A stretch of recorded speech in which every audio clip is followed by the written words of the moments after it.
Wala nga akong pasok ngayon sa Menjo dahil nag-uulan nga at bumaha nga sa apalit. Kaya ako nga ay maagang nagising at kami nga ay mamimili ng mga pangrekado sa mga lulutuin naming handa para kay Mother Dragon. Birthday din kasi ni Mother Dragon ngayon at ito nga yung unang taon na magsa-celebrate kami ng birthday niya nang hindi na namin siya kasama. Pero anyway, bago ang lahat, ay inom muna nga tayo nitong paborito kong juice ng Chef Wapo Juice ng Yuglo Bay. Ito nga Chef Wapo Juice sa iniinom ko usually 30 minutes before meal. Pero ngayon nga, iinumin ko na siya ngayon bago nga kami umalis. Baka kasi kung ano-anong pagkain na makita ko sa palengke, makalimutan kung nagda-diet pa rin ako. Ito kasing Chef Wapo Juice ay may active ingredients na Garcinia Cambogia na kung saan ay nakakapagpalesen ng cravings natin. Kaya naman perfect na perfect to sa mga taong sobrang mag-crave at talagang hirap magpigil. Anyway, hindi lang nga Garcinia Cambogia ang kanyang active ingredients dahil meron nga rin siyang L-carnitine, glutathione, sodium ascorbate at stevia. Kaya kung gusto nyo ding itry, lalagay ko na lang yung link dyan sa comment section. Anyway, after nga noon ay nagpalit nga lang din ako ng damit ko at isasabay na nga rin namin sa pagpasok ito si Jellypay. Nakasibangot na nga siya dyan dahil late na nga daw siya pero ayaw naman din niyang umabsent. After noon ay dumiretso na nga rin kami kagad dito sa Ronron Market at dito nga lang kami pumunta sa suki ni Mama sa manok. Abay gulat na gulat nga ito si Ate Gina nung nakita niya ako dahil ang laki daw ng pinayat ko. At dahil dyan, libre na lang yung manok mo na yan. After noon, ay iniwan muna nga namin si Ate Gina dahil medyo matagal-tagal pa siya magtitilad ng manok. Sumunod naman na pinuntahan namin ay ito nga rin suki ni Mother Dragon pagdating sa mga ganitong grocery. Ngayon na nga lang din kami nagkita-kita dahil kami nga ay nagtatrabaho na sa Menjo. Kaya sa tuwing namimili kami dito ay nahahaluan din ng konting kwentuhan.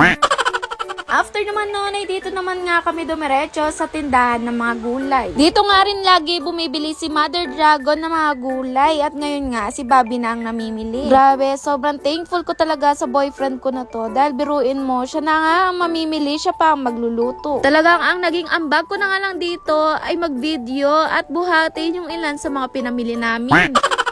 Sa kalagitnaan naman ng pamimili namin ay biglang dumiliman langit. At dahil ubos oras din sa paghihintay tumila yan, kaya naligo na nga kami dalawa nitong si Bobby nang makauwi. Pagka-uwi ko nga ay dali-dali nga rin ako nagpalit ng damit at tinasikaso ko naman nga kagad itong binili kong gatas ng kalabaw para kay Malo. Sabi nga nila ay mainam nga raw itong gatas ng kalabaw sa katawan ng aso, kaya naman tuwing nagagawi nga kami ng palengke ay binibili ko nga siya nito. Kaya naman kagad ay nagsaing na nga rin ako dahil katulad ni Malo ay favorite ko nga rin itong gatas ng kalabaw. Masarap kasi itong kainin sa mainit na kanin at lalagyan mo nga ng konting asin. At after ko nga kumain ng aking agahan, ay tinunungan ko naman nga mag-asikaso na dito si Bobby. Fast forward, kinahapunan nga ay nahaya ko na nga umalis itong si Kaador at pupunta na nga kami kay Mother Dragon. Pero bago ang lahat ay pinadaan ko muna nga siya sa bilihan ng cake para naman may madala kami kay Mother Dragon. Pagdating nga namin dito kay Mother Dragon ay iginayak na nga rin namin yung mga dapat gawin dahil baka abutan pa kami ng malakas na ulan. Nakakalungkot nga, pero ito kasi yung unang taon namin na magse-celebrate nga nitong birthday ni Mama nang wala na siya. Pero kahit na ganoon, ay masaya pa rin kami para sa kanya dahil this time wala na siya nararamdaman na sakit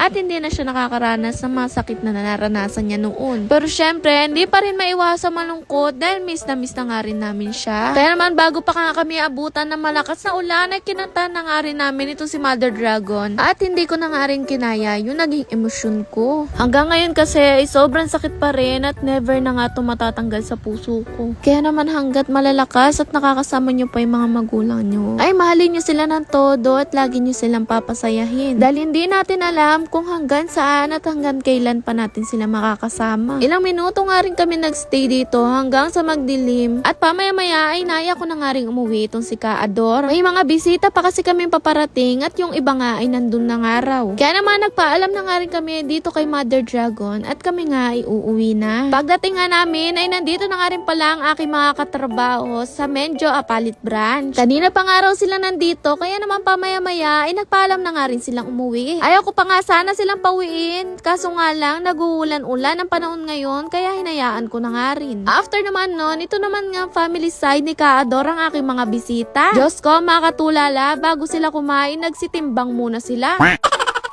Baka daw kasi mapasarap sila ng kain at mapasobra sila sa timbang. Anyway, ito pala lahat ng handa ni Mother Dragon sa kanyang birthday at lahat ng yan ay si Bobby nga lang ang nagluto. Sobrang sarap nga raw ng niluto ni Bobby at eto nga si Ate Kim ay napa-take out pa ng tinumis. Pamaya-maya nga ay dumating na nga rin itong sila Ate Mengay at sila na nga yata ang kahuli-hulian kong bisita. Kala ko nga sa Menjo lang nagpo-full house, pati pala dito sa pulo. Anyway, cut off na nga sana itong handa ni Mother Dragon pero meron pang humahabol. Ska, may dumating pa nga akong bisita kaya naman pinakain ko na kagad ng makapagligpit na. Actually, nagliligpit na talaga kami niyan kaya naman itong mga handa ay nasa container na ng ice cream nakalagay. At pagkakain niya nga, talagang tinake out niya pa yung natirang cake. Diyos ko. O siya, hanggang dito na lang. Bye-bye!